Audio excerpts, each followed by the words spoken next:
તો આતંકના ગઢ પાકિસ્તાનથી આવેલા ઇનપુટ્સ બાદ સમગ્ર ગુજરાતની સુરક્ષા સઘન કરી દેવાઈ છે। ખાસ કરીને ગુજરાતના મહત્વના શહેરો, મહત્વના યાત્રાધામોમાં સજ્જડ બંદોબસ્તની સાથે કોઈપણ આતંકી પ્રવૃત્તિ થાય તો તેને તુરંત જ ડામી દેવા માટે એનએસજી કમાન્ડોની ટીમને પણ ગુજરાત બોલાવી દેવાઈ છે।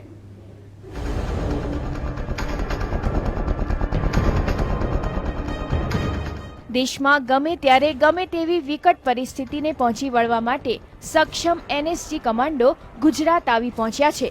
ગુજરાતમાં 8 થી 10 આતંકીઓ ઘૂસ્યા હોઈ શકે છે તેવી આશંકાને પગલે ગુજરાતના મહત્વના શહેરો, highway, hotels, guest house, bus stand અને રેલવે સ્ટેશન જેવા જાહેર સ્થળો, ભીડભાડવાળા વિસ્તાર, ભૂતકાળના ગુનાહિત કાર્ય કરી ચૂકેલા ગુનેગારો તેમજ તમામ શંકાસ્પદ વાહનોનું ચેકિંગ કરવામાં આવી રહ્યું છે। ખાસ કરીને રાજ્ય બહાર જતા અને આવતા રસ્તા પર ચેકિંગ કરવામાં આવી રહ્યું છે। ત્યાં સુધી કે જમીન પર જ નહીં, દરિયાઈ સુરક્ષા પણ સઘન કરી દેવાઈ છે, જેનાથી કોઈ પણ આતંકી પ્રવૃત્તિને ટાળી શકાય। સુરક્ષામાં કોઈ પણ જાતની કચાશ કે ઢીલાશ ન રહે તે માટે અને આતંકીઓ જો કોઈ પણ સ્થળે આતંકી હુમલાને અંજામ આપે તો પણ તેને ગણતરીના સમયમાં ડામી દેવા માટે પહેલી વખત એનએસજીની ટીમને કોઈ ઘટના પહેલા જ તૈનાત કરી દેવાઈ છે, જેમાં એનએસજીની કુલ 4 ટીમ ગુજરાત આવી પહોંચી છે, જેમાં 3 ટીમ અમદાવાદમાં તૈનાત રહેશે, જ્યારે એક ટીમ પવિત્ર યાત્રાધામ સોમનાથમાં છે। एनएसजी की टीमें 4 टीमें यहाँ पहुँच चुकी हैं रात्रि। इनमें से 3 टीमें यहीं रहेंगी और एक टीम सोमनाथ में डिप्लॉय होगी।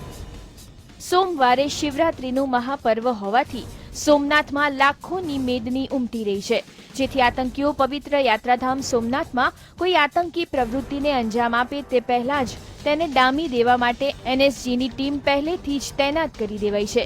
તો આ તમામ સુરક્ષા વ્યવસ્થા બાદ મુખ્યપ્રધાને લોકોને અપીલ કરી છે કે ચિંતા કરવાની કોઈ જરૂરિયાત નથી। सुविधाएं हमारी ओर से करनी थी, सभी सुविधाएं हम लोगों ने कर दी है, कोई चिंता की बात नहीं है। દરેક હુમલા બાદ પંકાયેલા પાકિસ્તાનનું નામ સામે આવે છે, ત્યારે આ વખતે પાકિસ્તાને ભારતને એલર્ટ કર્યું છે, જેથી આ બાબતને ગંભીરતાથી લઈને દેશમાં સુરક્ષા સઘન કરી દેવાઈ છે।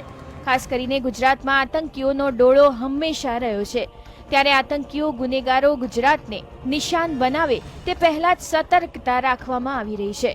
ગુજરાત પોલીસના દરેક કર્મચારીની રજા રદ કરી દેવાઈ છે, દરેકને સ્ટેન્ડ ટુ રહેવાના આદેશ જારી કરી દેવાયા છે।